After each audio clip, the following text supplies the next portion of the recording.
Okay, so magre-rewind tayo ngayon ng rotor, yung rotor winding ng alternator natin. Ito. Okay. So, ito yung magnetic wire natin. Ayan. So, ito number 22, kasi itong rotor natin 12 volts siya. So, i-rewind natin siya. Ito, number 22 yung gamit natin. So meron siyang bilang na 391 turns dito. 391. So nilagyan natin siya ng masking tape para lang hindi masugat yung magnetic wire sa gilid kasi ito hindi naman plastic, lata siya. Okay? So ito ngayon yung ating rewinding machine na nakaset na tayo sa 0.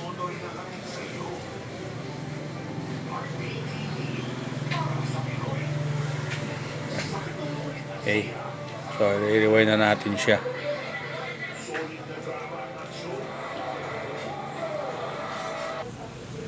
Okay, so na-set na natin ito. At i-rewind na lang natin siya. So, 391 turns. So, bakit natin nalaman na 391 turns? Kasi nung tinanggal natin yung nasunog na tanso, binilang natin, kung ilang turns. So 391 siya. So ibabalik pa rin natin siya ng 391 turns. Okay? So dito kasi, yung pagbili dito sa tanso, dito sa magnetic wire, ipatimbang mo lang yung dating tinanggal mo. Okay? Kung ano yung timbang niya, yun din yung dami ng bibili mong tanso. Okay? Ayan na. Kung pa lang tayo ng turns, So, wala pa tayong 100 na turns. Okay. Ayan. Tapang 100. Magwa 100 pa lang. So nasa kumparan tayo. 96. Ayan. Kasi ito mapupuno ito .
'Lapit na.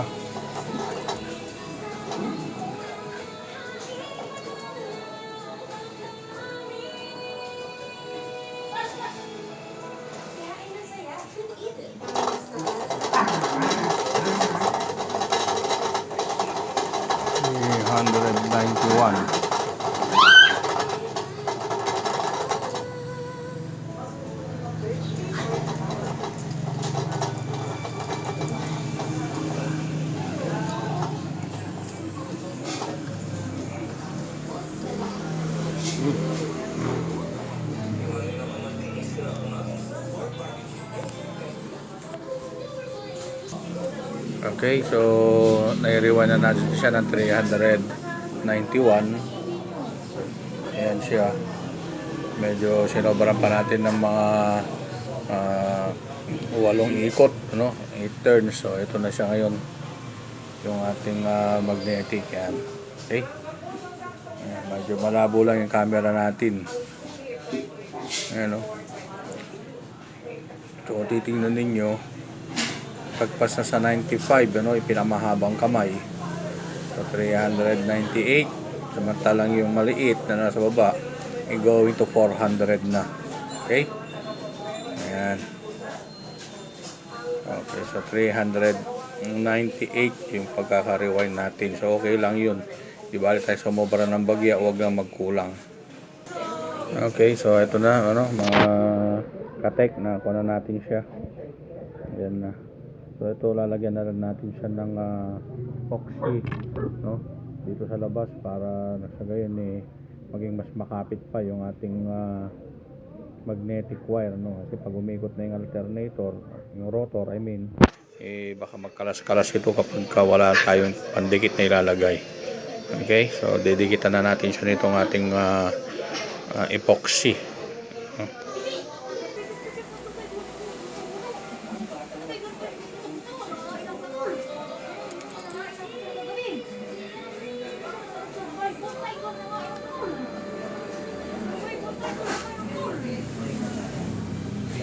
Ito, nilagay lang natin itong masking tape para kapag dumaan yung wire sa gilid ng bakal, hindi masusugat.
Okay, so ito na mga katek, hintayin na lang natin matuyo yung epoxy. Yan, bago natin ilagay dun sa mismong rotor, no? So ito kasi yung rotor yan. Ito yung rotor. So dito natin sasalpak yan. So patutuyuin muna natin siya siguro hanggang bukas para pag naikabit natin 100% na tuyong-tuyo na siya. Okay? Ayan. So ganun lang mga katek, paano mag-rewind, no? Pag tinanggal nyo, bibilangin mo lang kung ilang ikot siya. Tapos pag bibili mo yung magnetic wire, kung gaano kabigat yung tinanggal mong wire, no, ganun din yung bigat na kukunin mo. Yun nga lang minsan may tawag nito, yung mas marami pa yung mabibili mo kaysa doon sa tinanggal mo, kasi minsan ang timbangan di lang pare-parehas kasi yan. Katulad nito, itong binili ko, sabi nasa 1/4 kilo. So to, may sobra siyang konti. Konti lang naman yan siguro mga kon lang ito, mga nasa 50 turns siguro. Yan, 50 turns. So more than 50 turns yung sobra. Okay na rin. So, maganda yung sobra kaysa kulang. Okay? So tapos yung size ng magnetic wire natin number 22. Yan. So pwede na ulit magamit yung rotor, kapag naisalpak na natin to. Okay? So ito yung ginamit ko, epoxy ito, clear. Nabili lang natin dyan sa yan, epoxy steel. Okay. Pag natutuyo siya, namumuti. Yan. Okay, so maraming salamat sa mga nanood.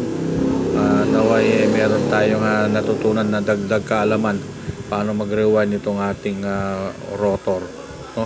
Yung kanyang, kung tawagin natin ito field coil yan, yung ating alternator.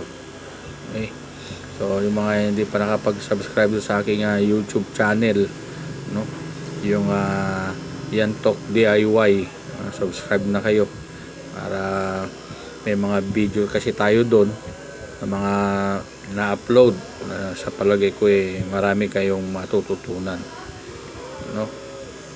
Okay, hanggang sa muli.